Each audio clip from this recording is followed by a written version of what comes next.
Assalamualaikum dan salam serakku sayang. Buletin Ukas edisi malam 19 September 2020 bersama saya Al-Fairez Jumurin.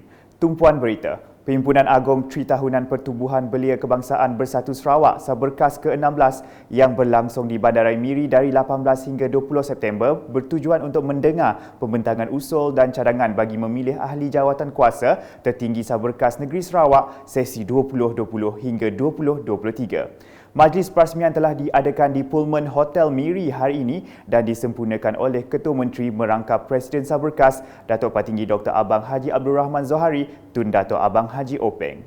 Kepada mereka yang telah terpilih di peringkat masing-masing cawangan dan akan mengalaskan tanggungjawab sebagai pemimpin belia yang sangat penting dalam proses kita untuk memajukan masyarakat kita dan juga mengenal hala tuju masa depan masyarakat belia dan juga peranan yang harus dimainkan dalam transformasi yang sedang berjalan di seluruh negara kita, lebih-lebih lagi di negeri Sarawak. Tahniah saya ucapkan kepada saudara-saudara sekalian. Mengimbau pencapaian Saberkas hingga kini, Datuk Patinggi Abang Zohari berkongsi mengenai kunci kejayaan yang dikecapi adalah dengan adanya kerjasama, keikhlasan dan semangat perpaduan yang kukuh. Ini disebabkan oleh keikhlasan kita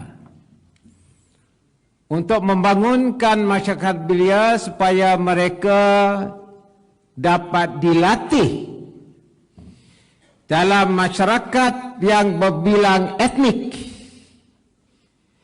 kepercayaan agama dan juga latar belakang berlainan untuk membangunkan masyarakat belia dan main peranan di dalam perubahan sosioekonomi negeri kita.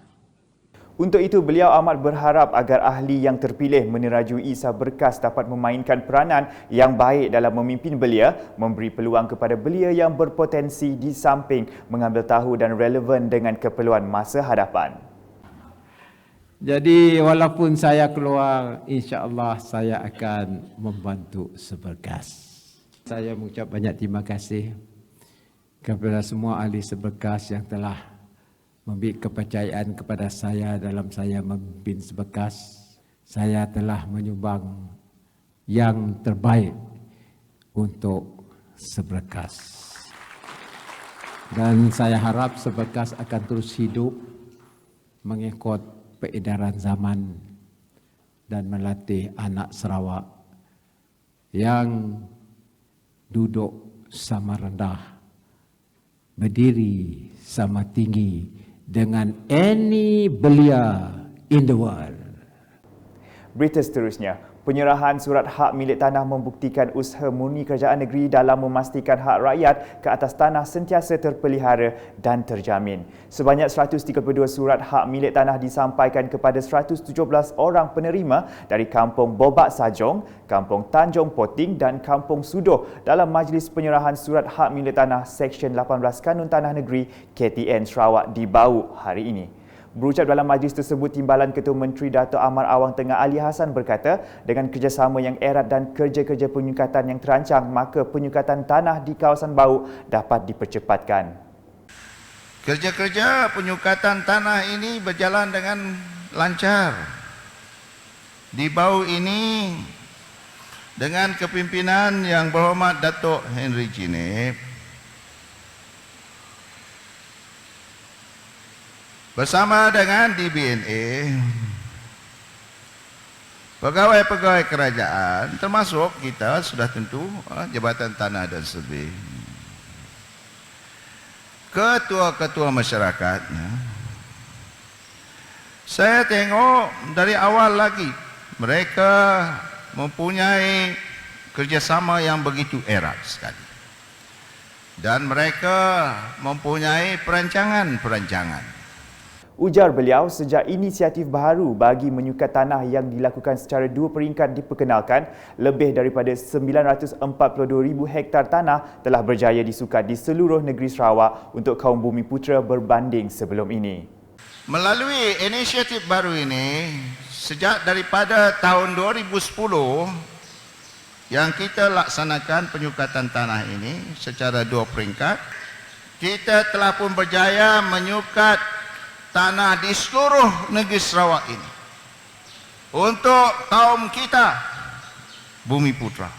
Lebih daripada 942,000 hektar.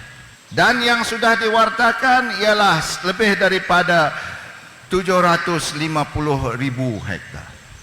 Dibanding dengan kaedah dulu yang kita jalankan kerja-kerja penyukatan sejak daripada tahun 1960-an hingga 2010, cuma 260,000 hektar saja yang dapat disukat. Sementara itu, ketika ditemui media, Dato' Amar Awang Tengah menambah pembayaran cukai jualan SST Petronas sebanyak 2.95 bilion ringgit, menunjukkan kerajaan persekutuan menyedari hak negeri Sarawak. Kerjasama kerajaan persekutuan, Petronas, ketika pursue our right, sell tax, dan akhirnya kita mencapai persetujuan. Dan walaupun banyak halangan-halangan, dan mereka comply to our right, dan dia bayar cukai jualan ini on the oil and gas product for 2019. Ya, kita menerima more than 2.9 billion. Dalam majlis yang sama, Ahli Dewan Undangan Negeri Adun Tasik Biru Datuk Henry Jineb memberitahu bagi kawasannya sejak 2018 hingga kini sebanyak 5 kali majlis penyerahan hak milik tanah telah dilaksanakan dan majlis kali ini adalah yang ke-6. Untuk rekod sepanjang saya menjadi wakil rakyat di Tasik Biru, bak tanah mula dikeluarkan pada 2018. Lepas oleh yang berhormat Timbalan Ketua Menteri juga.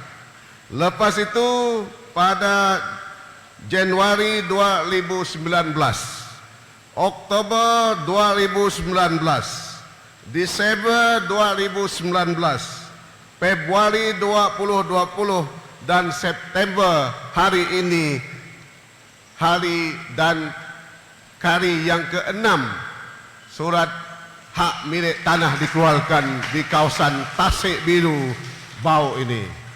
Dan daripada ke-6 acara penyerahan hak milik tanah ataupun masa nyangin bak tanah 4 kali adalah dilakukan oleh Yang Berhormat Timbalan Ketua Menteri kita. Selanjutnya di Miri. Satu mesyuarat telah diadakan pada Jumaat oleh Majlis Bandaraya Miri MBM bagi menyelesaikan isu kekurangan tempat letak lori trailer dan kontena di Miri.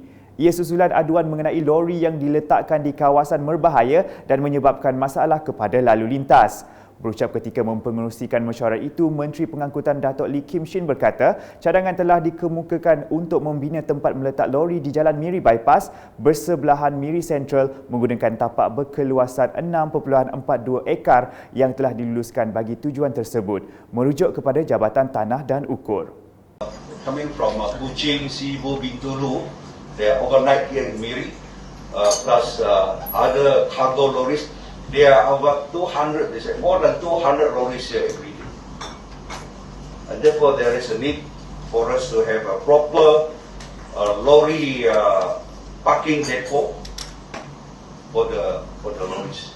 Sehubungan itu, MBM diminta untuk menyusun rancangan terperinci bagi pelaksanaan pembinaan depo kenderaan tersebut yang dijangka dapat memuatkan sebanyak 200 buah lori.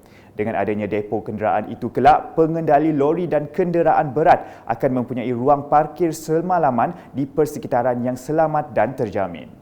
Beralih ke laporan menerusi kenyataan media Jawatankuasa Pengurusan Bencana Negeri JPBN Sarawak hari ini, kedai tatu dibenarkan beroperasi semula bermula 21 September 2020 dengan berpandukan garis panduan SOP yang disediakan oleh Kementerian Kerajaan Tempatan dan Perumahan Sarawak. Turut dimaklumkan tiada kes positif baru COVID-19 menjadikan jumlah keseluruhan kekal sebanyak 701 kes. Sekian edisi malam bersama saya Al-Faris Jemurin dan kru penerbitan. Dapatkan berita-berita terkini Sarawak setiap hari di Facebook, Instagram, Twitter dan aplikasi Telegram Bulletin UKAS serta UKAS Channel di YouTube. Salam UKAS.